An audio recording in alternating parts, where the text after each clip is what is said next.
In this section, you will see that in the decades after Premack and Woodruff's paper, the field of comparative cognition has come closer to answering this question, but it still remains elusive.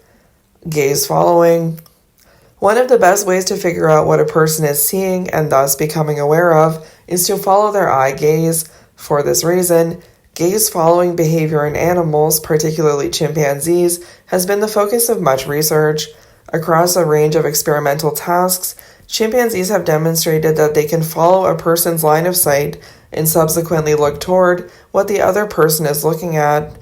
Call and Tomasello 2008 view experiments showing that chimpanzees can follow gaze to locations behind them, check back with a person if the agent does not seem to be looking at anything relevant, and even move to see the side of an opaque barrier that the person is looking at.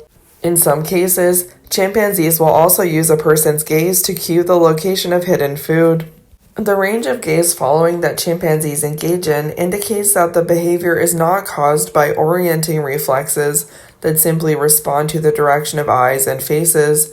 Still, it is almost universally accepted that gaze following behaviors do not definitely demonstrate that a chimpanzee understands what an agent sees. That is, gaze following experiments do not provide evidence that chimpanzees actively represent that a person is seeing something and thus having a mental experience.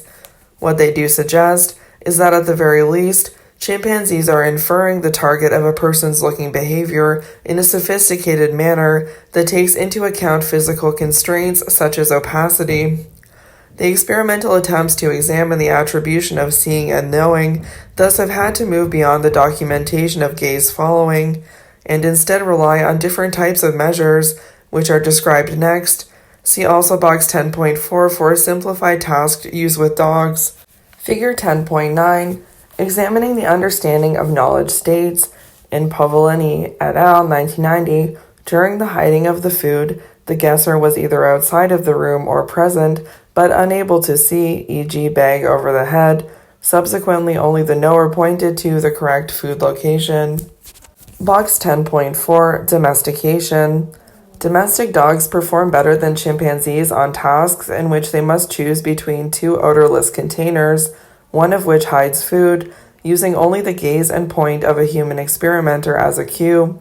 Though the potential behavioral outcomes of domestication have been a focus of study for a long time, the finding that dogs respond better to human communicative gestures than even the chimpanzee has spawned much interest in the connection between domestication and social cognitive processes.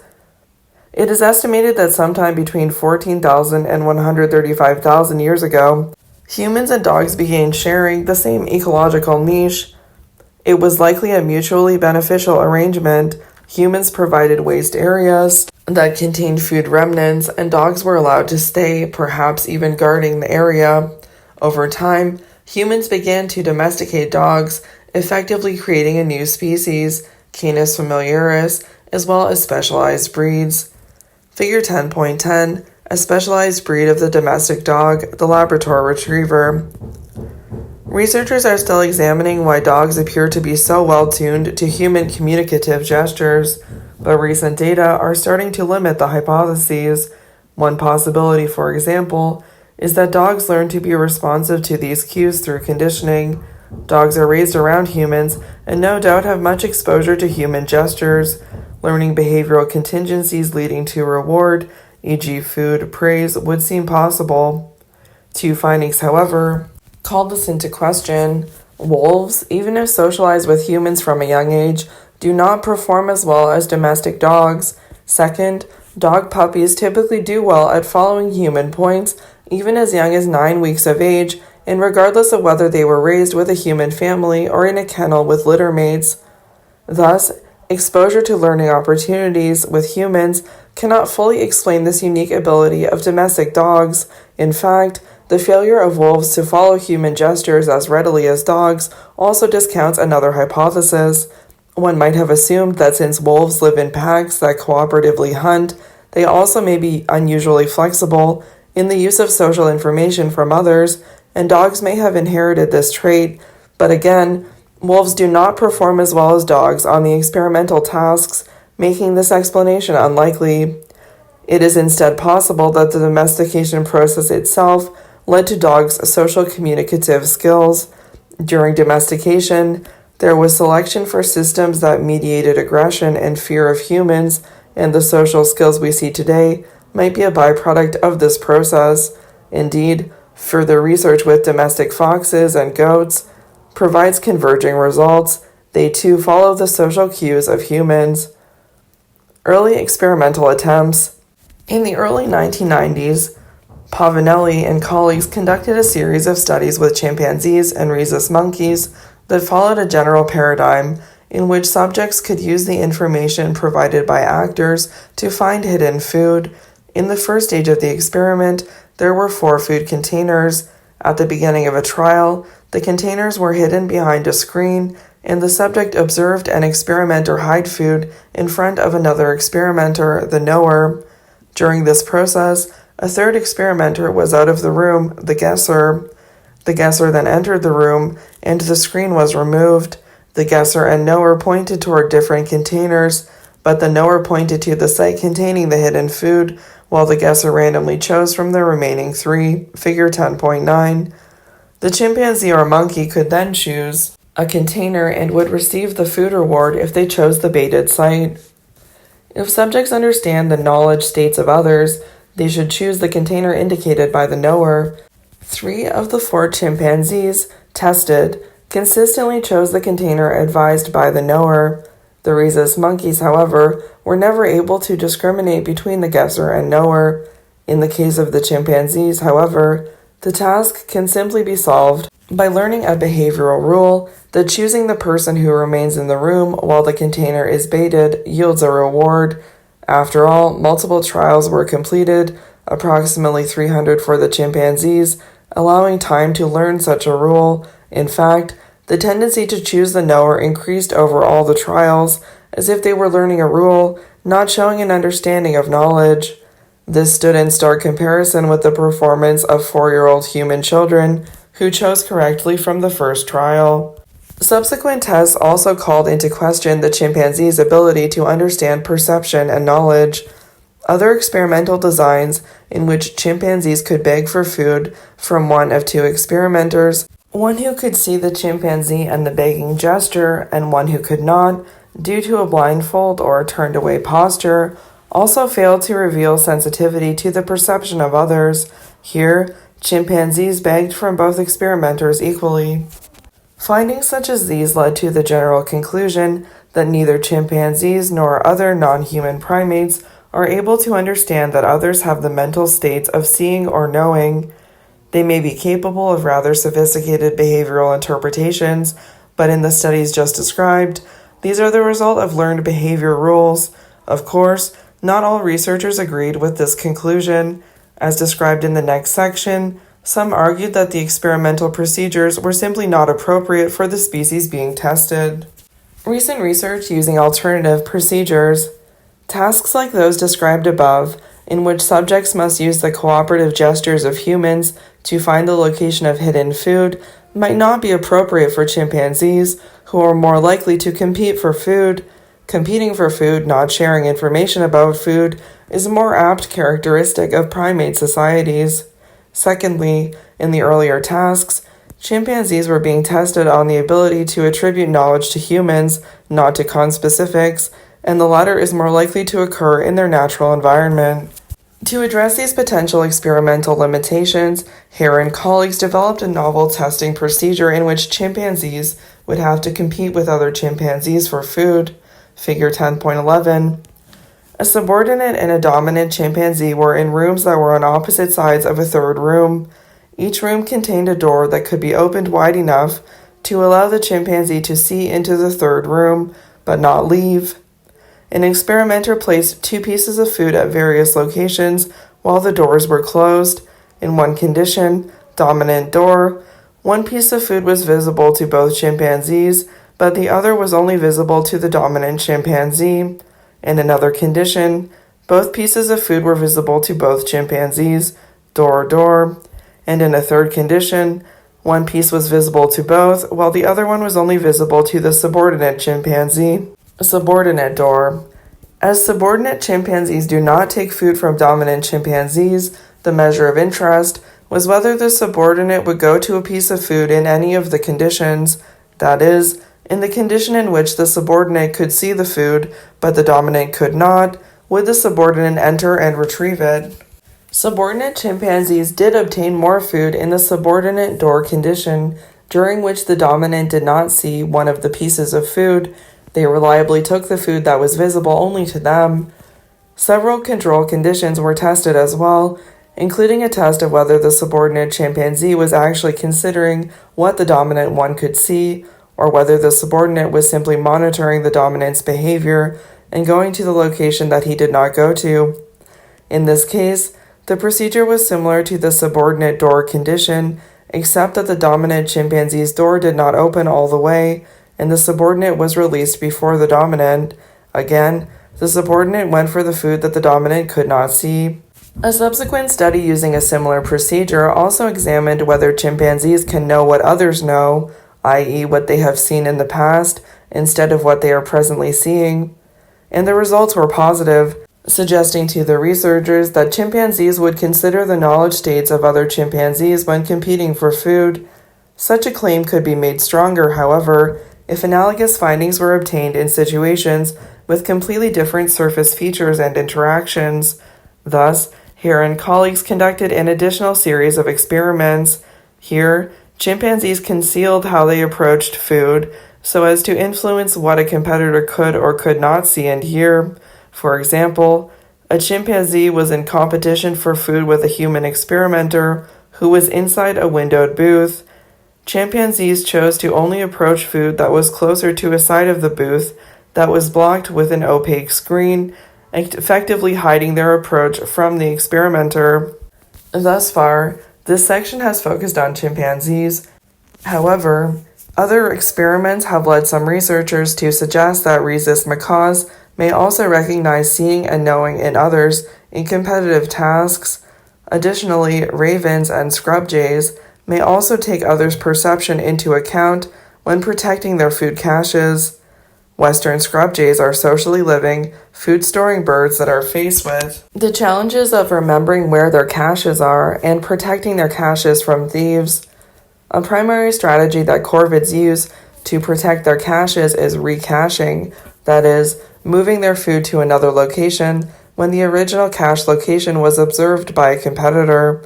Work by Clayton and colleagues has argued that constituent episodic encoding, i.e. encoding what, where, when, and perhaps who, allows scrub jays to engage in strategic recaching. In these studies, birds cached food in distinctive trays while observers in an adjoining cage looked on. When subsequently given the opportunity to recover food in private, jays recached food items more often if they had been previously observed by a dominant group member than if the observer had been a partner or a subordinate. Understanding false beliefs. Humans show an additional aspect of knowledge attribution that appears unique to our species. See also box 10.5. We can predict what another person will do based on what he or she knows, even when we know something else to be true. That is, we can represent others' false beliefs. Verbal tests of false belief understanding, such as the popular changed location or Sally Ann task, are typically not passed until 4 years of age. Figure 10.12. Here, children are asked to report where a character will look for her toy in a situation in which the character is ignorant of the fact that her toy has been moved to a different location. The child is aware of the correct present location of the toy, but must reason about the character's incorrect knowledge of the situation. Recent studies have suggested that infants and toddlers may also have the ability to consider false beliefs in others when task demands are altered, though this remains a point of exciting debate. Figure 10.12, the Sally Ann task used for examining false belief understanding in human children. This is Sally, this is Ann. Sally has a basket, Ann has a box. Sally has a marble, she puts the marble into her basket. Sally goes out for a walk. Ann takes the marble out of the basket and puts it into the box. Now Sally comes back. She wants to play with the marble. Where will Sally look for her marble? Box 10.5. Imaging the human social brain. The incorporation of brain activity imaging techniques such as functional MRI and EEG, ERP, into the study of human social cognition is still in its infancy, but is already having an impact on our understanding of the neural basis of intention and emotion reading, as well as belief and knowledge attribution. The research approaches some important questions. Do humans have evolutionarily designed, specialized mechanisms for reasoning about other minds, or do human social cognitive abilities share domain general systems with other cognitive abilities such as numerical competence or physical causality? Also, given the research reported in this chapter, there may be social cognitive abilities that humans share with apes and monkeys and those that are not. Are there distinct regions implicated in the human-specific aspects of social cognition, such as false belief attribution? Research thus far has provided answers of yes to both of these questions, though the neuroscientists involved would be the first to admit that the work is only just beginning. As seen in Figure 10.13, detecting animate agents appears to be associated with the extrastriate body area, EBA. It responds selectively to human bodies, body parts, and biological motion, as compared to other familiar objects in the world. Interestingly, stories about a human body do not cause a response in this area.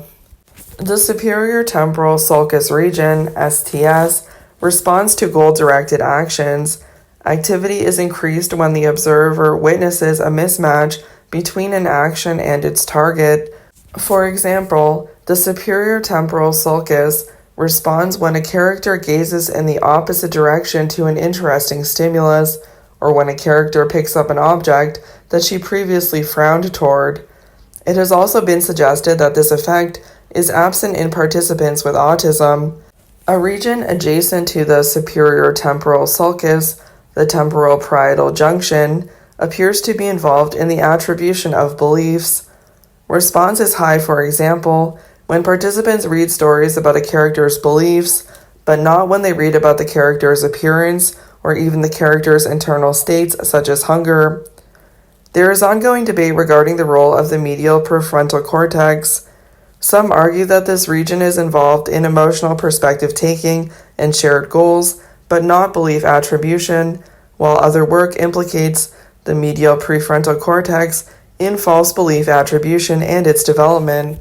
Figure 10.13, areas implicated in social cognition in the human brain.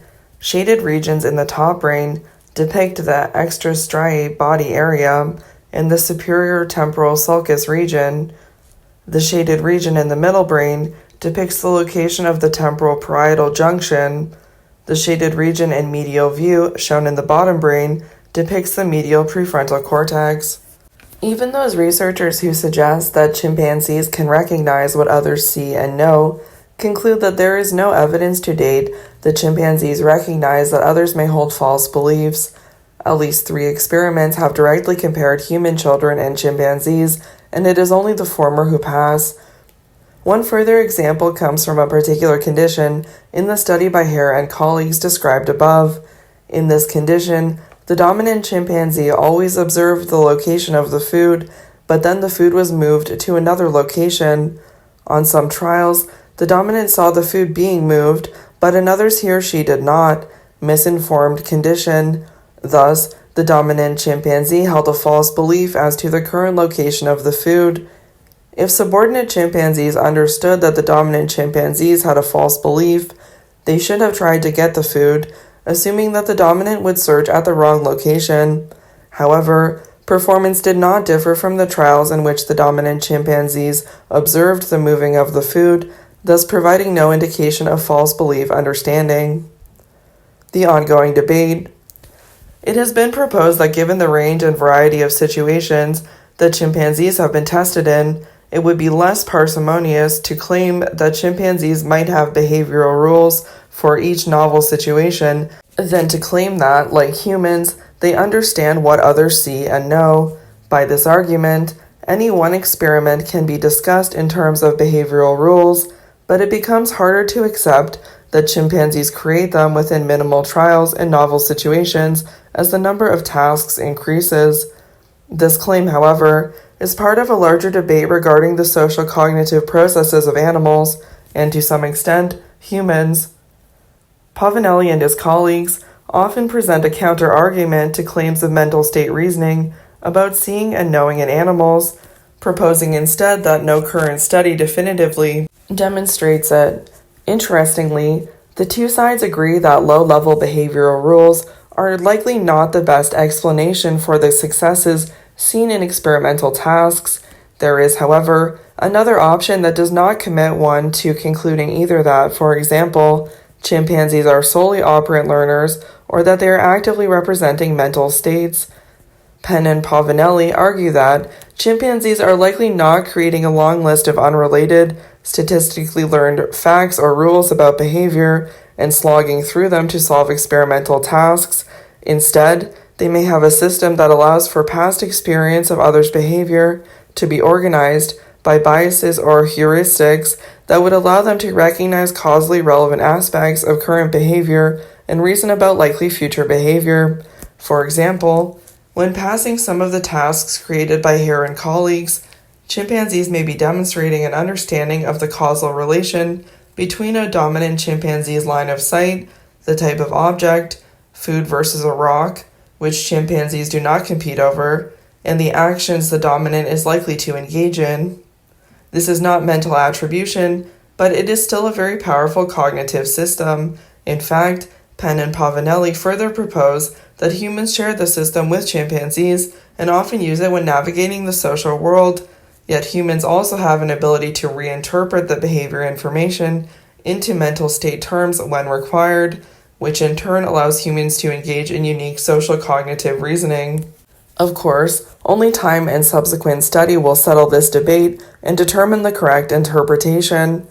The procedures are beginning to broaden, as are the types of species that are being tested, and the exciting challenge is to create tasks that cannot be solved by a system that reasons about behavior alone. Through this process, we may also come to better understand our own human social cognitive mechanisms.